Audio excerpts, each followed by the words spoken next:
Hello friends, welcome on my channel psychology world. और यहाँ हम बात कर रहे हैं एंटी एनेट साइकोलॉजी की। और यहाँ हमारा second unit research methodology and stats, इसके टॉपिक्स हम यहाँ पे कवर कर रहे हैं।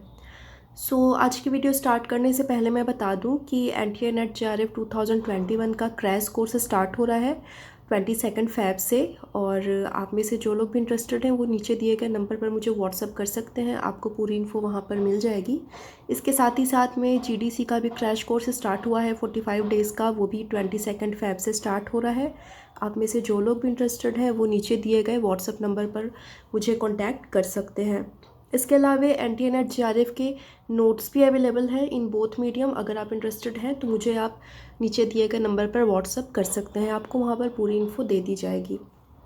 यहाँ पर हम अपने टॉपिक पर आते हैं। यहाँ पर हम देखते हैं कि लास्ट वीडियो में हमने बात की थी कोरिलेशन के बारे में, व्हाट इज़ कोरिलेशन, एंड इसके अलग अलग टाइप्स के बारे में हम डिस्कस कर रहे थे, जिसमें कि हमने product movement correlation and rank order के बारे में हमने पढ़ लिया था। प्रीवियस वीडियोस में जाकर आप देख सकते हैं, बाकी टॉपिक्स को भी, यूनिट 1 की भी पूरी वीडियोस आपको अवेलेबल हो जाएंगी, प्लेलिस्ट में जाकर आप देख सकते हैं। और आज की इस वीडियो में हम बात करेंगे partial correlation and multiple correlation के बारे में। आज की वीडियो में स्टार्ट करते हैं, लेट्स स्टार्ट। पार्शियल कोरिलेशन, जिसको कि हम हिंदी में आंशिक सहसंबंध कहेंगे। और हमने लास्ट वीडियो में हमने बात की थी प्रोडक्ट मूवमेंट कोरिलेशन के बारे में, जिसमें कि हमने पढ़ा था कि प्रोडक्ट मूवमेंट कोरिलेशन इसकी जो अवधारणाएं होती हैं वो पैरामेट्रिक स्टैट्स पर बेस्ड होती हैं और ये थोड़ी सी रिजिड होती हैं। इसके साथ ही हमने रैंक डिफरेंस के बारे में भी पढ़ा था कि जहाँ पर प्रोडक्ट मूवमेंट की अवधारणाएं नहीं अप्लाई की जा सकती हैं वहाँ पर हम रैंक डिफरेंस का यूज़ करते हैं। और यहाँ पर पार्शियल कोरिलेशन क्या होता है कि जहाँ पर product movement correlation and rank difference correlation दोनों को ही जब हम यूज़ नहीं कर सकते तो वहाँ पर हम पार्शियल कोरिलेशन को यूज़ करेंगे। तो यहाँ हम देख लेते हैं कि पार्शियल कोरिलेशन क्या होता है। तो यहाँ हम देखते हैं कि कई बार दो वेरिएबल्स के बीच संबंध पर किसी तीसरे वेरिएबल का भी प्रभाव पड़ता है और जिसके कारण पहले दोनों चरों के बीच के संबंध का ठीक ठाक ज्ञान करना कठिन बन जाता है। तो ऐसे में पियर्सन आर के द्वारा कैलकुलेशन नहीं हो पाता है, तब वहाँ पर पार्शियल कोरिलेशन का यूज़ किया जाता है। जैसे पार्शियल कोरिलेशन, सबसे पहले तो कोरिलेशन क्या है, जहाँ पर हम दो या दो से अधिक वेरिएबल्स के बीच में, दो या दो से अधिक ग्रुप्स के बीच में हम वहाँ पर कोरिलेशन को जांच करते हैं, उसके बीच के संबंध को हम देखते हैं कि एक के बढ़ने से दूसरा बढ़ रहा है या फिर एक के घटने से दूसरा घट रहा है या एक के बढ़ने से दूसरा घट रहा है। इस तरह का मतलब इसमें क्या रिलेशन है, इसको हम वहाँ पर डिफाइन करते हैं। इसके बाद में पियर्सन आर में हमने देखा था कि जब दो वेरिएबल्स दिए गए होते हैं और बड़ा n होता है तो वहाँ पर हम पियर्सन आर को यूज़ करते हैं। और रैंक डिफरेंस में हमने ये देखा था कि जब हमें क्वालिटेटिव डेटास पर हमें कैलकुलेशन करना हो, क्वालिटेटिव डेटास के बीच में हमें कोरिलेशन का यूज़ करना हो तो वहाँ पर हम रैंक डिफरेंस कोरिलेशन को यूज़ करेंगे। और यहाँ पर हम देखते हैं पार्शियल कोरिलेशन में क्या होता है कि दो वेरिएबल्स के बीच में या फिर दो ग्रुप्स के बीच में जब हम कोरिलेशन को डिफाइन कर रहे होते हैं, कोरिलेशन का पता हम लगा रहे होते हैं, तो कई बार क्या होता है कि जो थर्ड वेरिएबल होता है, कोई अलग वेरिएबल जिसको कि इंटरवेनिंग वेरिएबल कहा जा सकता है, जिसको कि रिसर्चर के द्वारा कंट्रोल नहीं किया जा सकता।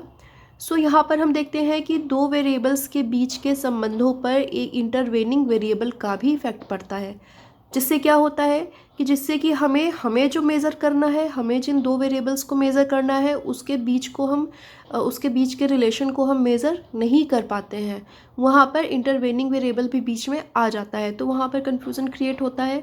जब इस तरह के डेटाज हमारे सामने होते हैं तो वहाँ पर हम पार्शियल कोरिलेशन को यूज़ करेंगे। इसका एग्जाम्पल जैसे हम देख लेते हैं, एग्जाम्पल क्या हो सकता है। जैसे सपोज डैट हमने कुछ बच्चों को लिया, कुछ बच्चों का ग्रुप हमने लिया और हमने वहाँ पर देखा कि बच्चों के वेट और उनके इंटेलिजेंस में क्या कोरिलेशन होता है। तो वहाँ पर हम देखते हैं कि बच्चों के मीन्स जिन बच्चों का वेट कम है क्या उनका इंटेलिजेंस लेवल अधिक है, या फिर जिन बच्चों का वेट ज़्यादा है उनका इंटेलिजेंस लेवल अधिक है, मीन्स इन दोनों में क्या रिलेशन है। तो इसको मेज़र करना होगा, तो वहाँ पर रिसर्चर कुछ बच्चों के ग्रुप को लेगा, उनके वेट को चेक किया जाएगा, उनके बीच में उन पर इंटेलिजेंस टेस्ट को अप्लाई करके देखा जाएगा, फिर उसको मेज़र किया जाएगा। लेकिन यहाँ पर एक चीज़ इम्पॉर्टेंट है कि यहाँ पर इंटेलिजेंस पर एज फैक्टर का भी इफ़ेक्ट पड़ेगा, या फिर हो सकता है कि जो रिसर्चर है वो बच्चों के एज फैक्टर को वो कंट्रोल कर ले, सेम एज के बच्चों को रखे। फिर वहाँ पर हम देखेंगे कि बच्चों के जेंडर का भी इफ़ेक्ट पड़ सकता है, वहाँ पर मेल फीमेल का भी डिफरेंस वहाँ पर देखा जा सकता है, उसका भी इफ़ेक्ट पड़ सकता है। या फिर अगर रिसर्चर इसको भी कंट्रोल कर लेता है तो हो सकता है बच्चे किस एरिया से आते हैं, अर्बन और रूरल एरिया कहाँ से आते हैं, उसका भी इफ़ेक्ट वहाँ पर रिसर्च में पड़ सकता है। तो फिर इस तरह मीन्स कहने का मतलब है कि जो इस तरह से इंटरवेनिंग वेरिएबल हो सकते हैं, या फिर बच्चों के सोशियो इकोनॉमिक स्टेटस का भी इफ़ेक्ट वहाँ पर पड़ सकता है, बच्चों के इंटेलिजेंस पर। हो सकता है कि बच्चों के कास्ट और रिलीजन का भी इफ़ेक्ट पड़े। तो वहाँ पर सारे वेरिएबल्स को कंट्रोल नहीं किया जा सकता है। कुछ ऐसे वेरिएबल्स हो जाते हैं जिसको कि रिसर्चर कंट्रोल नहीं कर पाता है, फिर उसका इफ़ेक्ट वहाँ पर रिसर्च में पड़ जाता है। तो वहाँ पर उसके इफ़ेक्ट को दूर करने के लिए ही पार्शियल कोरिलेशन को यूज़ किया जाता है। सो आई थिंक आपको ये क्लियर हो गया होगा पार्शियल कोरिलेशन क्या है। और आगे हम इसके टाइप्स के बारे में डिस्कस करते हैं कि इसके 2 टाइप्स बतलाए गए हैं। पहला है फर्स्ट ऑर्डर पार्शियल कोरिलेशन, या इसको हम शॉर्टकट में इसको आर भी कह सकते हैं, और दूसरा है सेकेंड ऑर्डर पार्शियल कोरिलेशन। तो सबसे पहले हम फर्स्ट को देख लेते हैं, फर्स्ट ऑर्डर पार्शियल कोरिलेशन या फिर आर। तो यहाँ हम देखते हैं कि जब एक चर के प्रभाव को दूर करके 2 वेरिएबल्स के बीच में सहसंबंध को निकाला जाता है, जैसे मीन्स जहाँ पर एक ही वेरिएबल के इफ़ेक्ट को दूर किया जाएगा, और जिनके बीच में हमें जो मेज़र करना है हम बस उन 2 वेरिएबल्स को ही मेज़र करेंगे, तो उसको हम फर्स्ट ऑर्डर पार्शियल आर कहेंगे। और उसका यहाँ पर फॉर्मूला भी दिया हुआ है, R231 is equal to R23 minus R12 R13 by root under 1 minus R square R12 1 minus R square and R12। यहाँ पर इसको डिफाइन किया गया है। R का मतलब है पार्शियल कोरिलेशन। 2 और 3 वो वेरिएबल्स हैं जिनमें हमें कोरिलेशन को निकालना है, और हमारा ये 1 हो जाएगा जिसके वो वेरिएबल है जिसके प्रभाव को हमें यहाँ पर रोकना है। तो यहाँ पर इस तरह से ये फर्स्ट ऑर्डर पार्शियल कोरिलेशन हो गया। अब यहाँ पर आगे हम सेकेंड ऑर्डर पार्शियल कोरिलेशन को निकालेंगे। यहाँ पर हम देखेंगे कि जब 2 वेरिएबल्स को नियंत्रित करके 2 चरों के बीच के सहसंबंध को निकाला जाता है। मीन्स फर्स्ट ऑर्डर कोरिलेशन में क्या होता था कि एक वेरिएबल के प्रभाव को कम किया जाता था और कोरिलेशन को ज्ञात किया जाता था। यहाँ पर क्या होगा, second order partial correlation simple है। यहाँ पर 2 वेरिएबल्स के इफ़ेक्ट को कंट्रोल करके यहाँ पर कोरिलेशन को कैलकुलेट किया जाएगा। इसके बाद यहाँ पर इसका भी फॉर्मूला दिया हुआ है, आप देख सकते हैं, और इसको भी हम यहाँ डिफ़ाइन कर सकते हैं। इस फॉर्मूला को भी यहाँ पर बतलाया गया है कि R जो है वो कोरिलेशन को डिफ़ाइन कर रहा है। 3 और 4 जो है वो वेरिएबल होते हैं जिनमें कि हमें R को ज्ञात करना है, और 1 और 2 क्या है, 1 और 2 क्या हो जाता है जिसको कि हमें कंट्रोल करना है। मीन्स ये चीज़ बिल्कुल ध्यान में रखनी है। पार्शियल कोरिलेशन क्या होता है, जहाँ पर हम रैंक डिफरेंस और स्पीयरमैन इसके साथ ही पियर्सन आर को यूज़ नहीं कर सकते, वहाँ पर पार्शियल आर को यूज़ करेंगे।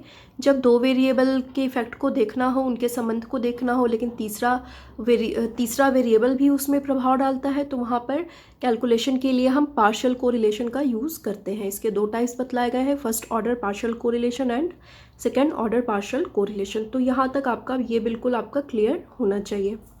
इसके बाद इसी में आगे हम देख लेते हैं multiple correlation. What is multiple correlation? बहुत सिंपल है, जैसा हमने पार्शियल कोरिलेशन में पढ़ा उससे थोड़ा सा ये एडवांस हो जाएगा। ये क्या है, एक डीवी तथा 2 या अधिक आईवी के बीच के सहसंबंध को निर्धारित करने वाली विधि को मल्टीपल कोरिलेशन कहा जाता है। मीन्स यहाँ पर अलग अलग वेरिएबल्स होंगे, इसमें इन वेरिएबल्स में सिर्फ एक ही डीवी होगा और इसमें कई सारे आईवी के इफ़ेक्ट को देखा जाएगा। मीन्स बहुत सारे आईवी मिलकर डीवी को किस तरह से प्रभावित करते हैं और उन दोनों में क्या रिलेशन होता है, पॉजिटिव, नेगेटिव या ज़ीरो, इसको यहाँ पर मेज़र किया जाता है। तो बहुत ही सिंपल है। यहाँ पर रेबर एंड रेबर इसको डिफाइन करते हुए कहते हैं multiple correlation is the relationship between one DV and two और मोर आईवी और इंडिपेंडेंट वेरिएबल्स पर मैंने पूरी वीडियो बना रखी है, प्रीवियस वीडियोस में जाकर आप देख सकते हैं। डिस्क्रिप्शन में आपको प्लेलिस्ट का लिंक अवेलेबल हो जाएगा, वहाँ से भी आप मेरी प्रीवियस वीडियोस को देख सकते हैं। यहाँ पर इसका भी फॉर्मूला दिया गया है, इसका फॉर्मूला यहाँ पर आप देख सकते हैं।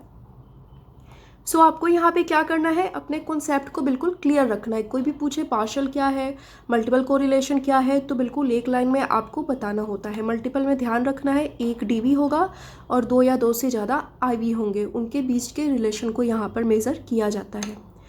तो यहाँ पर हमारा ये कोरिलेशन का टॉपिक कंप्लीट होता है और आई होप आपको ये अच्छे से क्लियर हो गया होगा। What is correlation, product movement correlation, rank difference correlation, partial correlation and multiple correlation.